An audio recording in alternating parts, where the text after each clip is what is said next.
Kia ora koutou, ko Andrew Sargent tōku ingoa. Today we'll be going through the Level 2 land use, the AgHort exam preparation with our presenter Kerry Allen. These webinars are brought to you on behalf of Study It. So after this, if you have any questions, you can go on to Study It. Throughout this webinar, if you do have questions, just post them in the chat and I'll try and interrupt Kerry.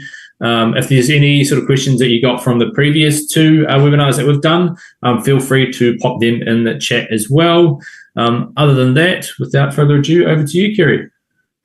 Good afternoon. Thank you for attending. So yes, today we're the last of the Level 2 AgHort Science webinars. Today we're looking at 91297, so demonstrate understanding of land use for primary production in New Zealand. Okay, so this standard is looking at why we use land for primary production and what land is best used for that, and why do we grow different crops or different animals in different areas. So today's focus is we're going to break it up into 6 groups. So we're going to look at what the current use of land is in New Zealand. What is the regional use land? Is there some patterns and why is things grown there? What are the factors that affect land use? Some of these play more of an importance than others. And then looking at traditional land use, what has been done, what is the current land use, what is being used currently at the moment, and then in the future, what could the land use look like? So what's the potential future going to be? Okay, so we're going to start off just first understanding the standard. So for demonstrate understanding, you have to explain the factors that determine traditional, current, and future land use. So in this context, you have to have 2 factors, minimum of 2 factors that determine that land use. And we're going to explain what those factors are shortly. Once you have that factor, you need to tell me tell the examiner what is the factor and what is its impact on land use. So how does it apply to that particular use of land? Then you're going to look at the regional or the area's land uses. So explaining that. What does the Waikato have, for example? What is its land used for and potentially why? And then you're going to be looking at a minimum of 2, so either traditional, current or future land uses. So what is being done now, what was done in the past and why, and maybe why it's changed, and then what could be used in the future. So for merit, it is just a detailed explanation of why that land use is carried out where it is, and why that region or that area is impacted by a particular factors. Why is that area more so than others? And then for excellence, you have to compare or contrast or justify that land use. So once again, trying to work out why that land use is justifiably used for that purpose. So if once again picking on the Waikato, why would dairying or blueberries, for example, both be grown extensively here? Okay, so then just if you're wanting to move from achieve to a merit, remember that you need to use those linking words, and often the achieve is what and then the merit is why. So you need to state what the what is and then link it through to the why. So sometimes you can say what the factor is, and because of this, this is why this happens. Okay, so just giving you some ideas to move through to merit. And likewise with excellence, so trying to get you to justify or compare and contrast your answers from that achieved merit through to excellence, and this gives you more of an evaluation. So where you're traditionally trying to justify. So given a comparison or additionally or compared to or furthermore. So just trying to link your answers right the way through. Okay, so we'll start off using our land. So what does this mean? So here in New Zealand, we are very lucky. We have quite a temperate climate, so therefore we can grow lots of crops. We have a growing population, but relatively small in terms of world populations, in terms of the country. So we only have just over 5 million people living here. So we have the ability to produce more food than we can actually consume. So because of this, we then supply food to other countries in the world and export around the world. So that is an advantage for us. We export a lot of our products overseas, and because of that, we use some of those drivers, so that export drive, to meet those market needs. So we find out what people want in other markets to meet those needs. So often what our decisions are made today are based on that ability to meet those needs, but we also want to be looking at what the needs are for future generations. So what would be people wanting in the future? So maybe a land use was something, it is now something else, and it could be something else in the future. So we're trying, the standard is looking at trying to cater for all those needs. Okay, so what do we mean by land use? So defining land use, this is what the land is actually being used for. So we are predominantly, because this is an agriculture and horticultural science standard, we are here looking at what primary production is being used and where. So we tend to, as we've said, break it up into those three groups. So traditional, what has been in that area for quite a few generations, or what was in the past, what is now being done, so current land use, and then in future, what could it look like? And here you sometimes have to surmise or make assumptions, and these assumptions or ideas will be based on market trends or future needs or potential possibilities or opportunities. So you do need, there'll be 3 questions in the exam, and you'll probably be looking at 3 different land uses. So you should try to answer all 3 of them. Okay, so if we just very briefly look at what New Zealand's land use is, you can see there by agricultural type all the different land use in New Zealand. Now, in this particular graph, agriculture is defined as all primary sector production. So not just land-based. Actually, no, that doesn't have any seafood in there. So this is land-based, so my apologies. Sorry, what I was meaning by that, it's not just looking at agriculture, it is also looking at horticulture and vegetables and arable and grain, etc. So you can see those ones in there. So predominantly dairying, sheep and beef, and forestry are our big users of land. Okay, however, we have a vast range, and I've put some more facts and figures on the side there. About half of New Zealand's total land area is used by agriculture and forestry. Okay, about 45.3% of that is solely used for agriculture and horticultural use. Of that, sheep and beef is by far our biggest, and that's 31%, followed by dairying, okay, with 9.8%. Dairying is quite profitable, and that is why there's been a move towards dairying from sheep and beef, particularly as sheep hasn't been profitable in recent times. About 40% of the whole of New Zealand's land area is an exotic grassland. So that's meaning that grasses that we have produced ourselves, so not native to this country. So that is looking at predominantly pastoral farming. So that's your sheep and beef and your dairying, etc. The total area of land used for agriculture and horticulture has been decreasing over the last few years, and that's of significant to note. And it's been traditionally been replaced by housing, and currently is still going into housing. So we're losing productive land for food production into housing. Okay, so that's not essentially a good thing. You can't make food off houses. So we will be looking at more intensifying our production. So how can we grow more on less area? Cropping and horticulture only actually made up 2%. So that's not a huge amount, and we need to be trying to maybe improve some of that and grow more crops on our land.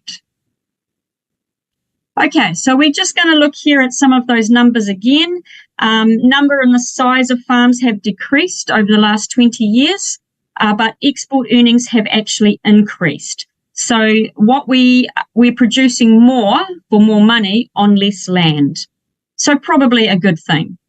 While part of that increase is due to, as I've written there, the higher prices for dairy products globally, it has also had higher prices, have also encouraged other products to be produced. So those are some of the arable crops. They're also some of your bulbs or some of your niche markets.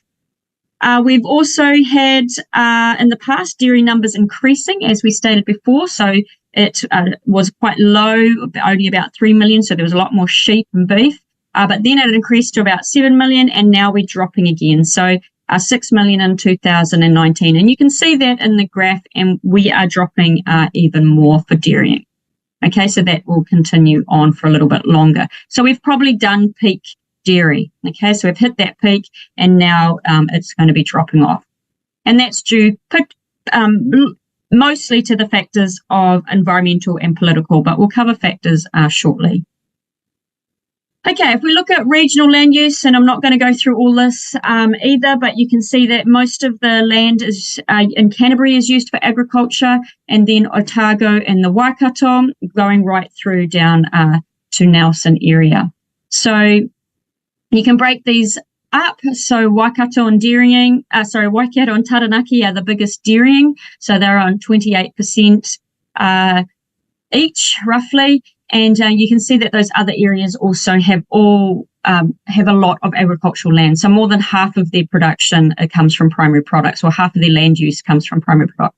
So it's Otago, Manawatu, Hawke's Bay, Canterbury, Waikato, and Taranaki. And yet still quite a few, only less than 1% of the total land area was actually used for growing fruit, berries, and vegetables. So not a huge amount of area. Okay, so I'll break in now and to look at some of those livestock to start with. So sheep and beef being our biggest. So we'll start with that. We traditionally have Romney corridors in the North Island, which are predominantly have Romneys, should I say, corridor in the North Island and corridors in the South Island, along with half-bred and merino. So those are grown in those areas for particular reasons. So Romney is a good all-round sheep. They can tolerate a wide range of conditions, and so they are able to be grown predominantly throughout the North Island. A sheep such as merino, they're predominantly farmed in the high country of the South Island, and that's because they're quite adaptable sheep, and they have adapted to big extremes, so really hot weather, but also very cold weather. Okay, so they're quite hardy. They can be grown in low areas intensively, but predominantly in this country, we use them in the high country. Some farmers do just produce beef, but most have a mixture. And the reason for that is to do with your land use, for what your production system is, but often you need to have a sheep following through behind beef. So often farms are both sheep and beef rather than just being one or the other. If you're raising and finishing beef cattle, this is, as I said, predominantly done with sheep, and that is because to do with their digestive systems and their teeth structure. So cows and cattle use their tongue to break off the grass, and therefore they can only eat longer grass, whereas sheep have used their teeth to bite and nibble the grass, and they tend to eat shorter grass. So you can use these in conjunction. They work really nicely together. Beef is also often cull cows as well with bobby calves, and raising those young calves to produce bull beef to those export markets.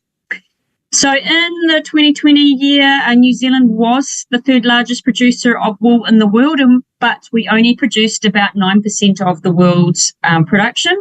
So we're not a huge player, but we are still trying to increase that market. Main shear, so that's the time when you remove most of the wool, that usually occurs from November through to January, and most of them are shorn on machines and across the country. Some of the merinos are still done by blade shearing or by hand. So you can see on the graph there, our table, should I say, that all the different production across the regions. So you've got the sheep, the beef, the dairy, and deer. Okay, so predominantly deer is farmed in the South Island with 70%. We have more sheep found in the South Island as well, being 52%, but relatively even, less beef and less dairying, okay, whereas the North Island has most of those. And you can see there that predominantly dairying is in the Northland, Waikato and Bay of Plenty areas. Okay, we'll move on. Okay, next one to dairying, and this has got lots of facts and figures on it. I'm not going to cover it all, but basically 1.7 million hectares are in dairying, and we produce 21 billion litres of milk is processed, and that makes about 1.8 billion of kilograms of milk solids. So most of you will be aware that we sell our milk by milk solids. We have about 4.8 million sheep. No, not sheep. We have cows, sorry. And our herd size is average of 414. So these change slightly every year. And these are the stats that I was able to obtain, but it's roughly about the end of 2017. So there will be some slight changes since then, and you might have access to some better graphs. Tables and information. But here you can see on the table showing you where all those dairy cows are located. So Waikato being the biggest with 1.7 million cows. But you'll see the other areas quite large is Canterbury with just over 500,000 cows. But there are some other areas have a lot too, such as Taranaki just over. Okay, so we're going to talk about why those are the cases shortly when we look at factors. Okay, forestry. So this is a large industry in New Zealand. It is $6.9 billion in export revenue and employs about 35,000 people. Been in the media quite a lot recently because the forestry is increasing due to climate change and greenhouse gas emissions. So lots of places have been using it to offset their carbon emissions. So this will come at a detriment to sheep and beef. So potentially in the next few years, you'll see more forestry and less sheep and beef. But once again, it will depend on the factors and what factors, how those factors play out over the next few years. Okay, in history, most of the state and forests were actually found in the central North Island, and that was due to being unable to farm livestock on it. So the central plateau had a cobalt deficiency, and therefore livestock couldn't gain weight on that area and often would die due to cobalt, or bush sickness was the term given to it. So that was why the central North Island was planted in forestry. And now that we're able to manipulate our fertilizers to have cobalt, etc. in it, they can now be utilized for agricultural production. So some of those lands in recent past we've seen go out of forestry and go back into dairy farming and sheep and beef. Some of those are now being reverted back to forestry, but or other potential uses. So once again, that will be dependent on the economics behind the production.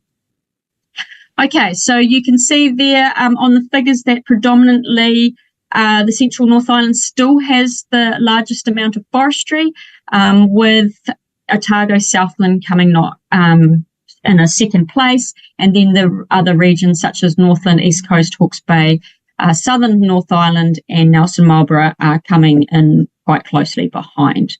So still lots of forestry around the country. This is predominantly looking at planted forests, so not native. Okay, so I haven't included those in these figures. So here predominantly looking, because 90% of our forestry that we produce is made up of Pinus radiata or pine trees. Okay, so horticulture. So just as an interesting fact, New Zealand is the only country in the world that we break our primary sector up into all these different sections. Other parts of the world just have it as one, and we all call it agriculture. So it's just interesting to note that we break this all down. Now, in New Zealand, horticulture is a $6.6 billion industry, and you can see that broken up there. And I've got all... you'll have to pause the video and have a look, but you can see all the hectares, how many hectares are produced for each of those crops in those particular regions. It also gives you some of those climatic conditions on that table there. So it shows you how much rain it's going to get, how much sunshine hours, etc. Okay, so growing degree days is on there as well. Rainfall and also frosts. Okay, so you can look at these yourself, but you can see that the fresh fruit is made up of kiwi fruit, apples, and avocado, which is the biggest three. We also have good wine production, so wine exports. We also have good fresh vegetables. So those are looking at things such as squash and pumpkin being sold overseas. Predominantly they go into the Japanese market, but also you need to be aware that we sell vegetable seed as well, with the two big being carrots and radishes.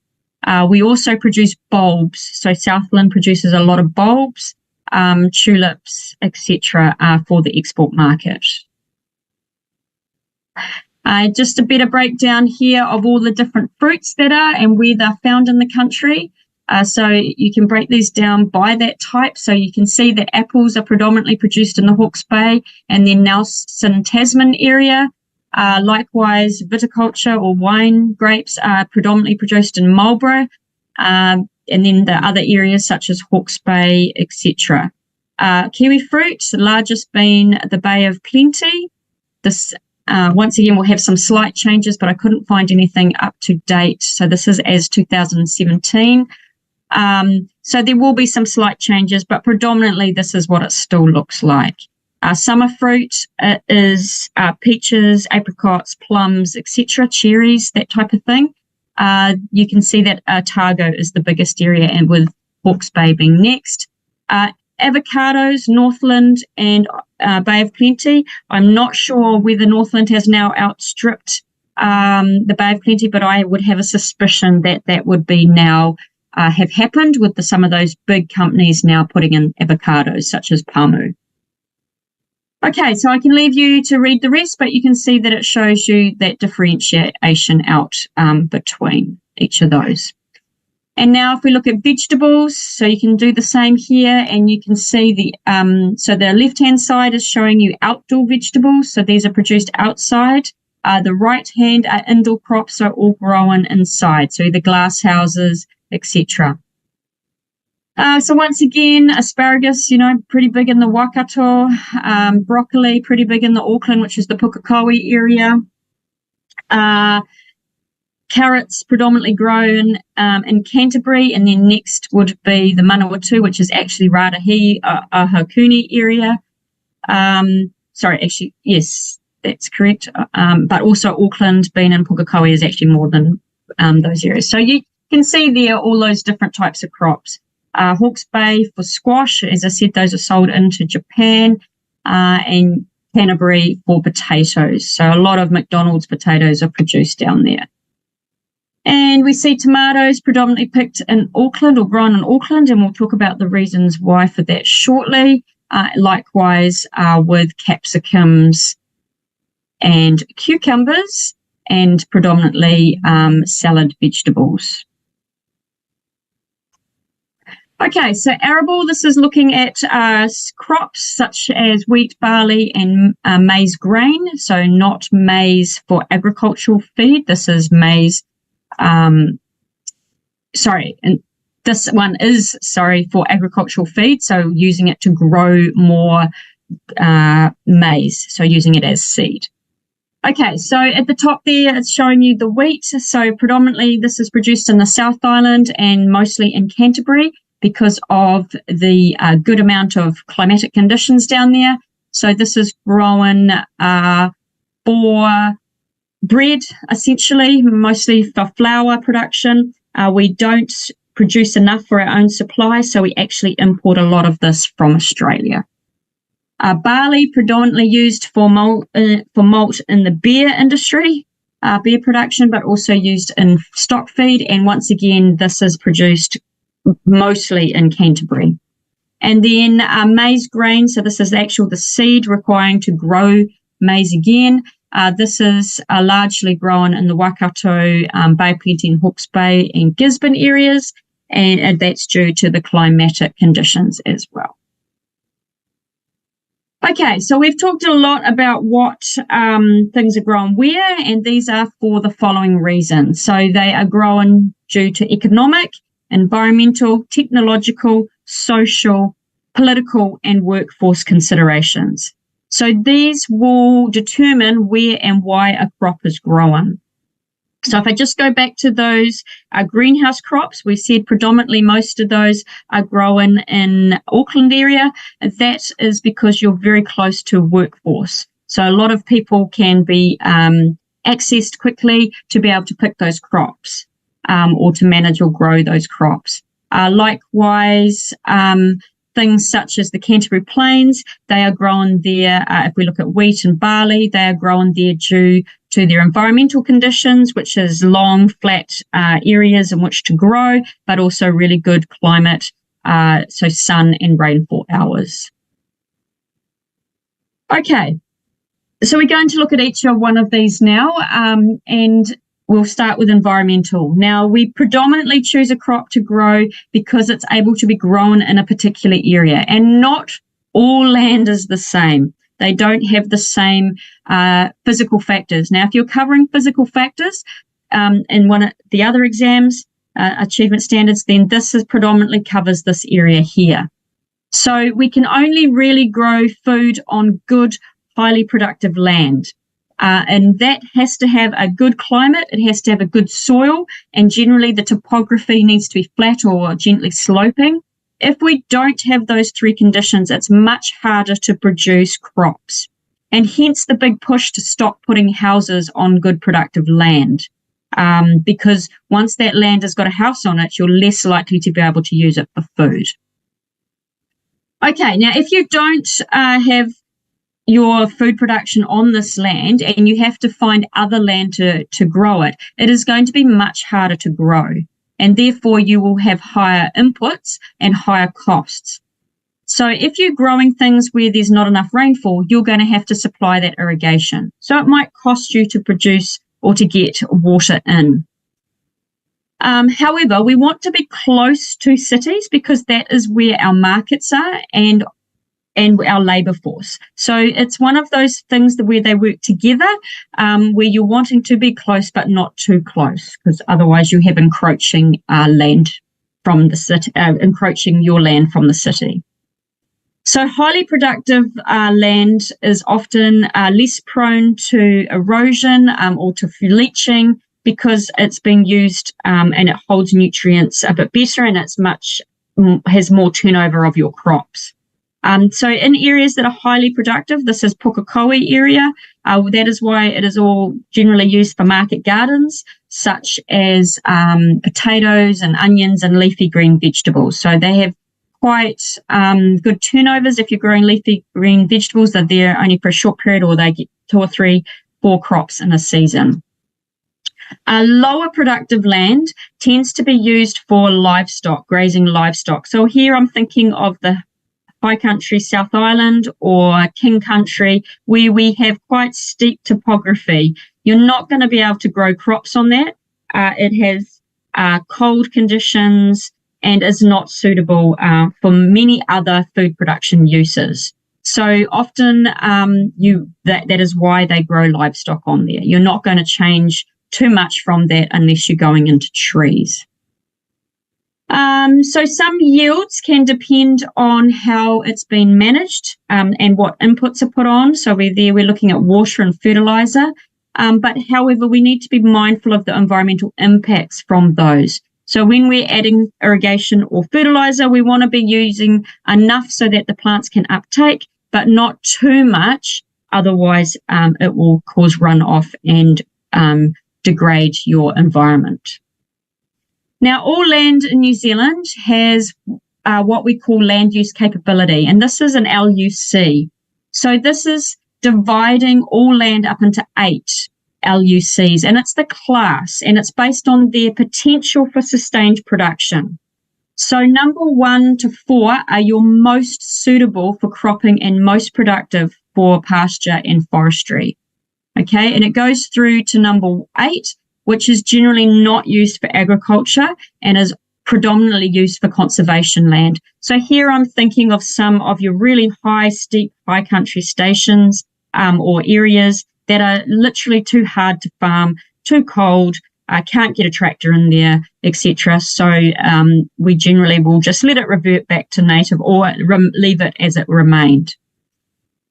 So your land use capability land 1 is the most versatile, and therefore it is usually the most productive for your farming. It therefore will cost you more to purchase that land, but it has usually fewer limitations. You can pretty much grow whatever you like on it within reason. There will be political things, maybe not, but essentially most crops can be grown there is what I'm trying to say. 2 has also versatile and slight limitations, and 4 and 3 and 4 are pretty good, but you're now starting to push your outside of growing conditions, and so they're a little bit harder to farm. So you can see on the graph there on the table showing you where particular types of land use is going to be. So if you're looking at cropping, you're really only looking at 1 and 2. You can potentially maybe crop 3 and 4, but that's going to be lower productivity, okay? If you're looking at pastoral, that can be from 1 right through to 7.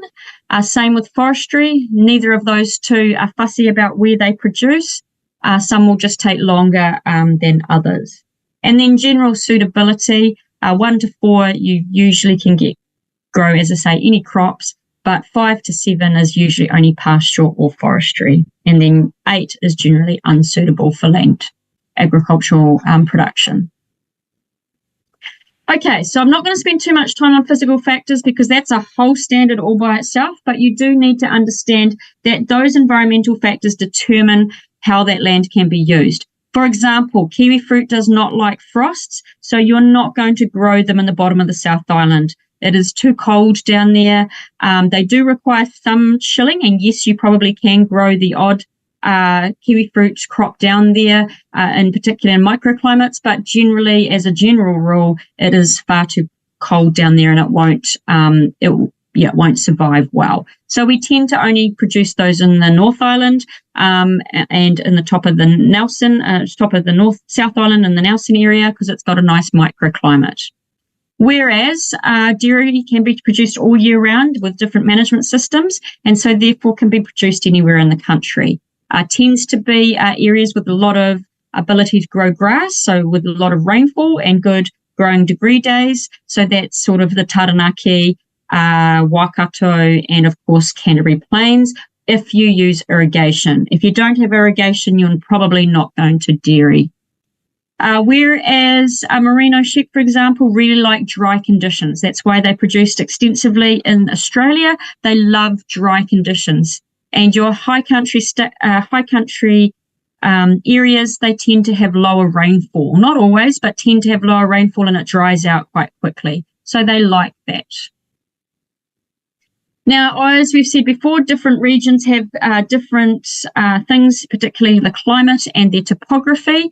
And so different areas grow different crops. So as we said before, stone fruit is predominantly produced, or summer fruit is predominantly produced in Otago, in particular in Cromwell, and hence why they have the fruit as their regional symbol. Awakuni, for example, is known as the town of the carrot because it produces a lot of root vegetables in that area.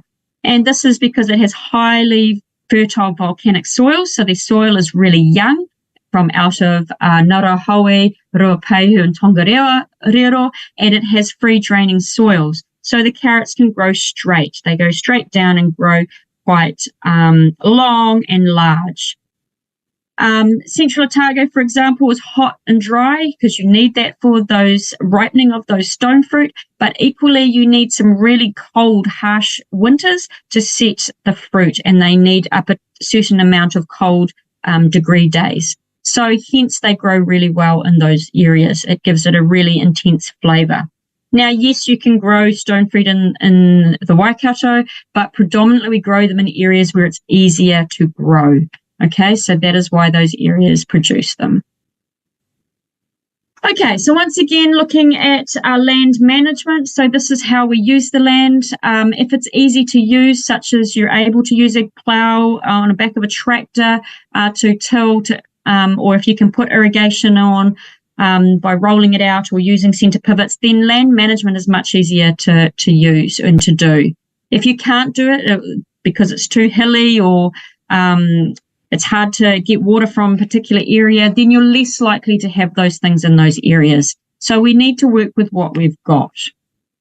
Okay, so remember the east coast tends to be drier, the west coast tends to be wetter, and that is due to the prevailing wind coming from the west. It hits those hills that are usually in the main divide, and then as it comes over, it drops all its rain, and then the east side is predominantly drier. So we need to be able to work with these and understand that.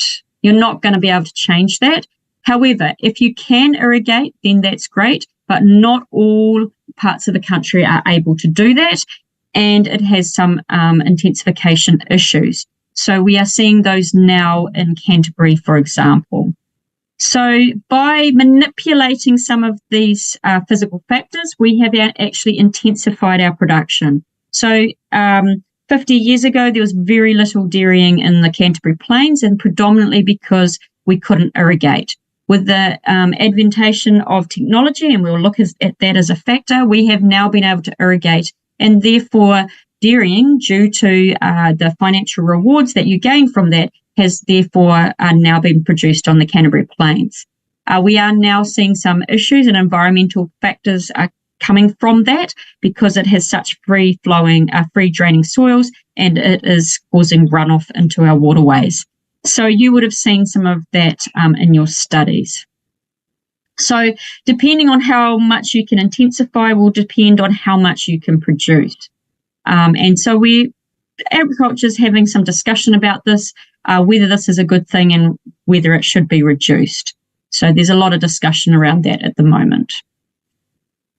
Okay, so irrigation has basically increased right across the country. So you can see that I've said that it's doubled from 2002, but predominantly that was in Canterbury. So Canterbury made up most of that newly irrigated land.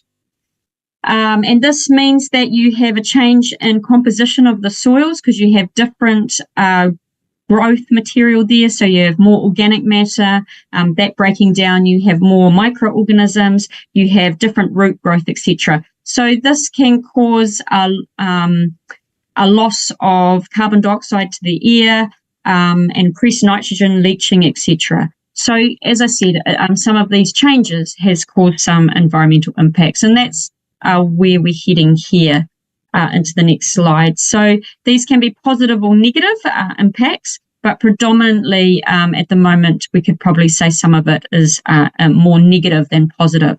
However, I'd like to focus on the positive to start with. So some areas, such as in the Wanganui area, had been pulled out of native trees and put into pasture, and we have found that there was a lot of erosion occurring with that. We are now understanding our systems better, and they're putting those back into forestry. So that is a change in land use, or into manuka for bees. Some of the areas have low organic matter, such as the Central Plateau, and so building up that organic matter means that now crops can be planted there.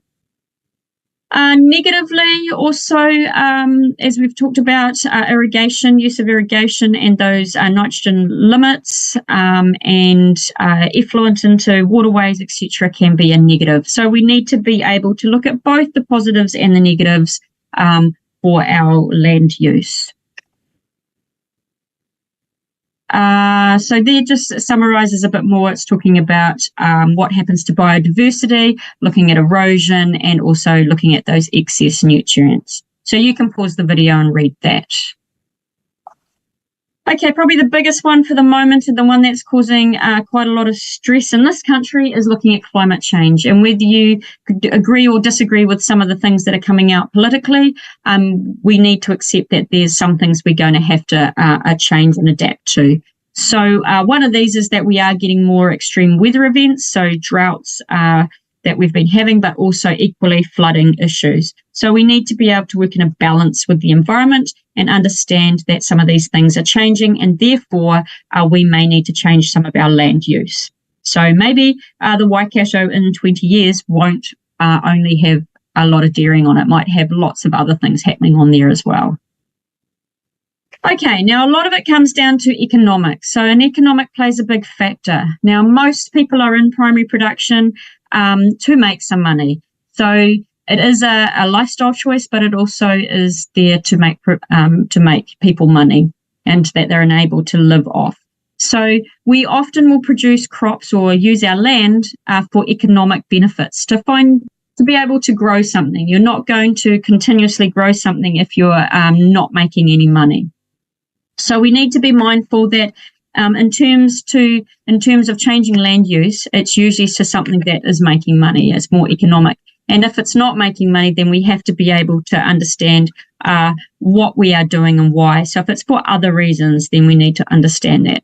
So a lot of the Maori corporations and Maori land is often not an economic view as their first bullet.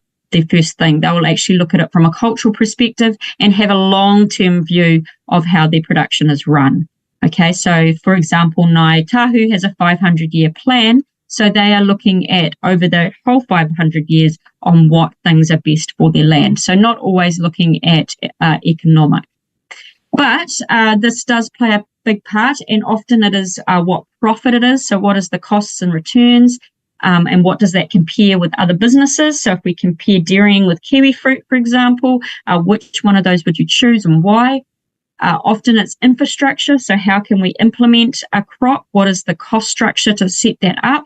So obviously dairying, you need to put in a cow shed and a race and water, and that's quite costly. But likewise, kiwi fruit is as well. So you need to be able to set up the infrastructure for that. So sometimes that investment is people will steer away from it to put something else in. We need to look at the markets. Are you able to produce that crop? Not many of you would produce crops if you can't sell it. What infrastructure is available in the area? So is there pack houses? Is there cool storages? Who's going to pick it? So those things need to be looked at. You're not just going to suddenly grow something if there's not the infrastructure there. Also, being able to access to information and how to grow it. So technical advice. No one wakes up in the morning and realizes that they're an expert in growing a crop. You have to learn it or be taught by someone. So often there will be areas which have more of something because they all feed off each other and they learn and associate and work together to produce crops as well as they can. Labour is also an issue, so trying to access that labour. You've probably all realised that that's been a problem over the last few years, so picking and packing. If you can get labour, then particularly for a new crop or changing to a new crop, then that's going to be more advantageous for you to do it. If everyone is only dairy farmers and they don't know how to pick blueberries, then you will have to upskill. So there will be a cost in upskilling that. So you think about these things before you go into them. And then also looking at land tenure. So how do you own the land? Is it leased, etc.? So that sometimes can play a part in what you're doing. I've sort of alluded to this bit already. So investment, so setting up. It can be very expensive to set up depending on what you're doing and how you're running it. If you are running a dairy farm, obviously per hectare it's probably not too bad because you're just going to be requiring the cow shed, but spread over sort of 200 hectares, it might not look too bad. However, it's a big outlay. So you do need to have that funds to be able to do that. You can't just today decide you're going to milk cows. You need to put in that infrastructure first. And same likewise if you're growing other things such as wine, grapes, etc. Intensification, if you're going to put the infrastructure for that, then such as centre pivots, which I've shown you in that picture, they come at about $500,000 each. So you need to be able to support that infrastructure. You can't just put it in and then, think that that's the big end. It has to be upkept, maintained, access to water, etc. has to be continued. So yeah, it's just talking a little bit more about that in that picture. Okay, moving on to social. So these are things that our primary sector provide us socially. So it gives us lots of really good things, such as food, provides shelter, it provides us money in which to live from. We can get good health, mental health benefits, a connection to people. It generates, places to go, work, socialize, etc. So we have lots of good connections with our land, and people often associate their being with a piece of land. So Maori always say they're tangata whenua, that means they're associated to the land. So they have those connections. Pākehā tend to do the same. They connect themselves as being in a piece of land or way, how they interact with that land. So we need to be mindful with that when we're changing crops, because they have that strong connection. So sometimes the crop that they have now, they fully understand. If they were changed to another crop or another production, they might not understand. So they might not have that connection. So farming and forestry, for example, have completely different skills. You're not going to go from farming one day straight into forestry. You're going to have to upskill. So that can cause some issues and problems for a community if they were changing land use. Once again, back to Maori, looking at Te Ao Maori or the Maori worldview, and understanding how they're connected. So essentially they're seen as one. They have mana associated with the land. They look at their mahinga kai, which is their food gathering. They have tikanga, which is your customs, and they then pass on their mataranga, which is their knowledge. And they also use the land to show manaakitanga, which is hospitality. Once again, they try to build kaitiakitanga, which is looking after the land, into all that they do. So they don't see themselves as being separate to the land. So we need to be able to understand that if we're changing land use, because some of that may change. This one has been opened up talked about quite a lot recently, and it's looking at social license. So if you have a piece of land, what is it that you are doing with it, and why does it that the rest of the community feel like they can make judgments on it? So essentially, your land is yours, but you will be subject to judgment and criticism if people do not believe that you're doing using your land well. So be mindful of that. Dairying at the moment has quite a lot of negative connotations. So that's where some of that is coming from, that social license to farm. So we need to be doing things as well as we can, such as improving that animal welfare, looking at what we're doing with bobby calves, ensuring that irrigation and fertilizer and effluent management is all up to standard. So making sure that we're able to do our farms, we're able to farm and make sure we're farming it well.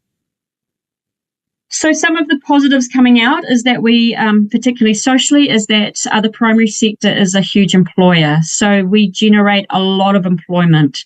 This can be directly on farm, on boat, on orchard, or it could be along the value chain. So such as processing, transport, service industries, and all your advisory things around the outside. So consultants, bankers, vert reps, etc. So we use this to generate our income in the country and provide people with jobs. Not only that, but it also gives us material well-being, so it provides us with food, shelter, and income. Okay, so in the end of December 2020, there was 110,000 people employed directly on the land and supported industries or supported services. But this still may change. So, for example, in Southland, 25 years ago, it was sheep and beef, and that has slowly changed to dairying. And so, therefore, sheep and beef, people that worked in the processing, some of them have lost their jobs, particularly in places like Mataura, where that now is not so many sheep and beef is. So people need to adapt to those new jobs and those new roles.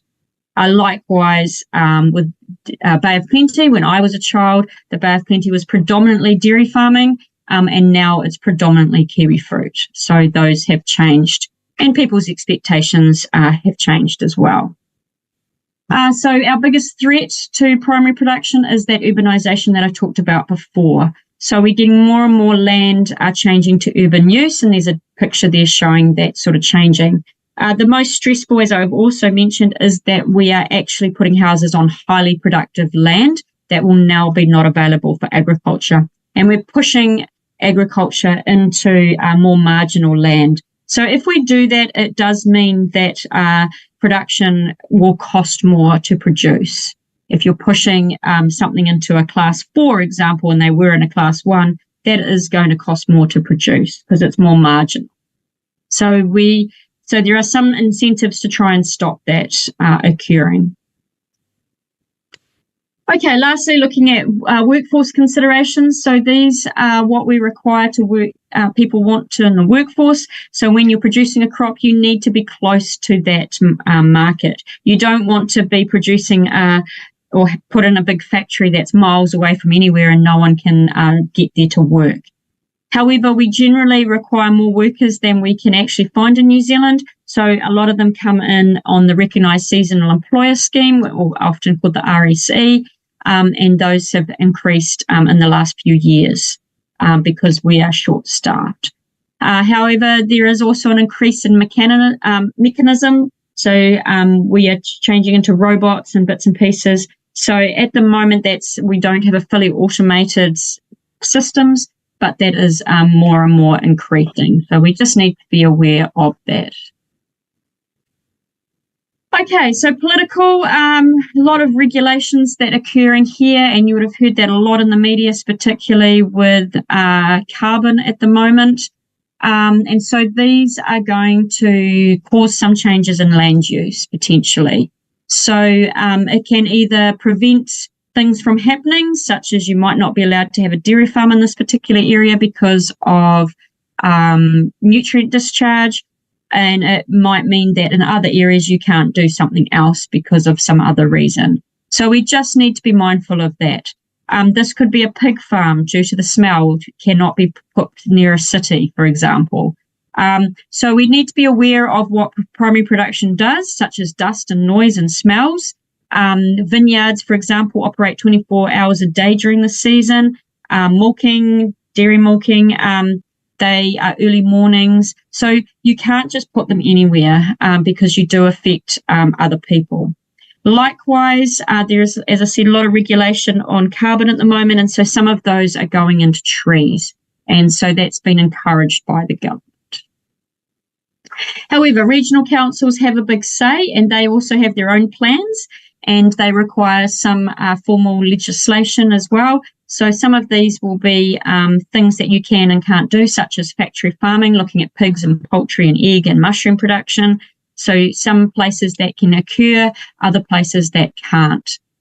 Each council does things differently, so be mindful where you are in the country, but places such as Environment Canterbury and Environment Southland, they have quite stringent water abstraction for irrigation.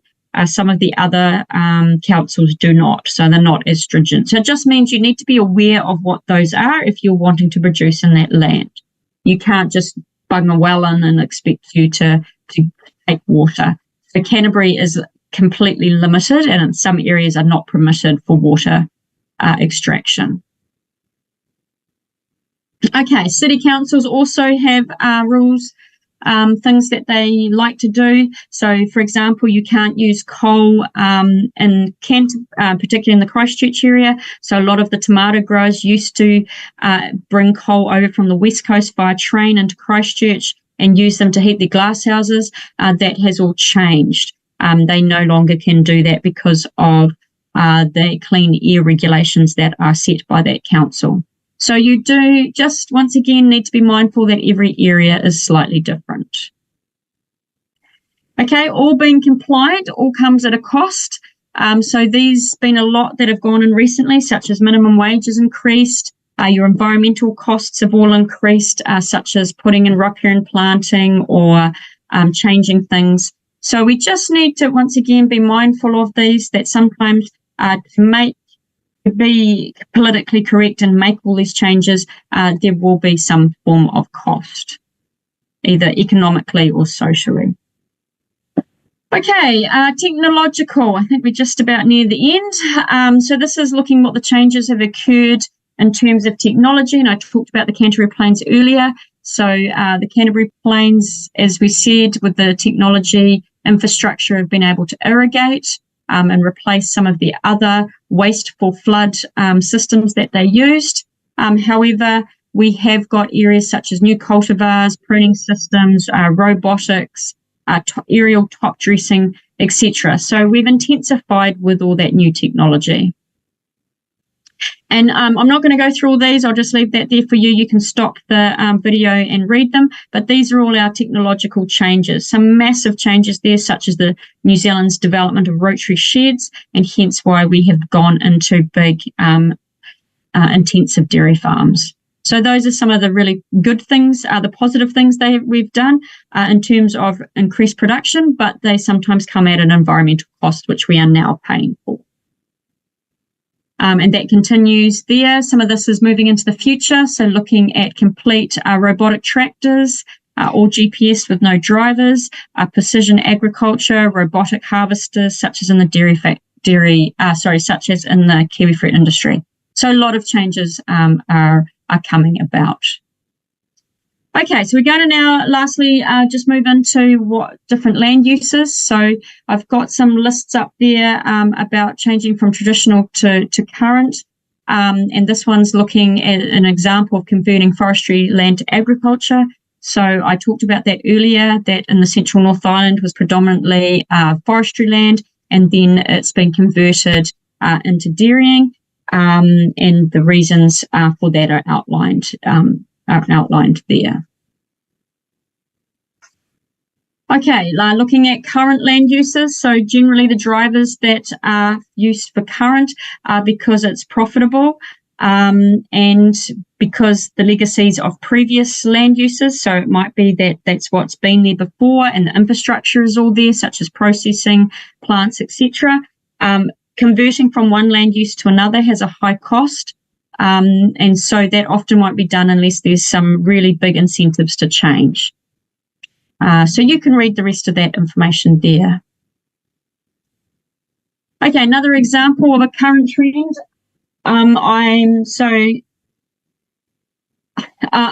Current trend is looking from dairying to growing vegetables. So this is looking at reducing those environmental impacts and from dairying and going into potentially vegetable production. And there's some reasons why very similar land, type of land that is required. And then looking at future land use changes and those social implications. So we've talked, there's a lot in the media, as I said, about converting from sheep and beef to forestry. And so they will have some social implications. And those are that you will lose towns that support the primary business, which is that sheep and beef. So when you have that potential change of land use, you lose that service provision, and economic activity may not occur so much. So you lose things such as banks, and infrastructures, big department stores, service industries, etc. So a good example, and I'll just pick on Ratahi. Ratahi has the biggest main street in the country, and the reason for that is because it was a big forestry town for logging, and you were able to turn your horse and your cart, which was very long, around in the main street with it fully laden.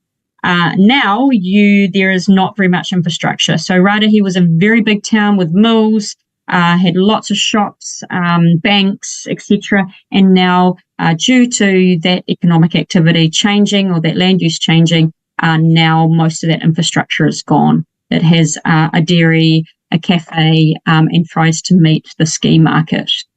So sometimes land use changes has potential social implications. People have moved away because there is not much infrastructure there. Okay, so lastly, just wrapping up, the last thing is on the excellence. So as we said, you just have to evaluate and determine those factors by comparing, contrasting, or land use. I'm just going to stop on each one of these slides briefly. I'm not going to read them all through, but here's some reasons that you would justify for economic. So there's some ideas for you. So pause it so you can read it. The next one is environmental. So once again, you can come back and look at this. These are just some suggestions for some of the reasons for justifying or comparing and contrasting. What are the things why you would do it or why you would change? They're looking at social. Once again, looking at providing income for your local area, providing workplace, job, employment, etc. So once again, pause that and you can read it. Technological, so these are the things why you would maybe remain the same or why you would change, such as new resistant grass, drought-resistant grass varieties, or changing to a different crop because of the new technology involved. And workforce considerations. So here's some justifications and comparisons for doing that as well. Political, so maybe trying to meet the carbon emissions for dairying is too hard. So what would be some reasons to change and why would you change? So there are some ideas there, looking at future taxes, looking at resource consents, etc. Once again, pause and you can read through those. And that's it. So any questions? Looks like there's nothing in the chat, so I think we probably close it off. Yep, excellent. Oh, well, all the best, students, for your exams, and hopefully that all goes well. Cool. So just, on behalf of Study It, I'd like to thank you, Kerry, for spending the time to cover the last and final exam. And for all those watching, good luck for your exam on Wednesday. If you have any questions, you can just pop them into Study It. Or you can possibly put them in the description of this video and they might be answered as well, maybe. But yeah, go over to Study It and pop them in there. But yeah, ka kite. All the best. Thank you. Bye.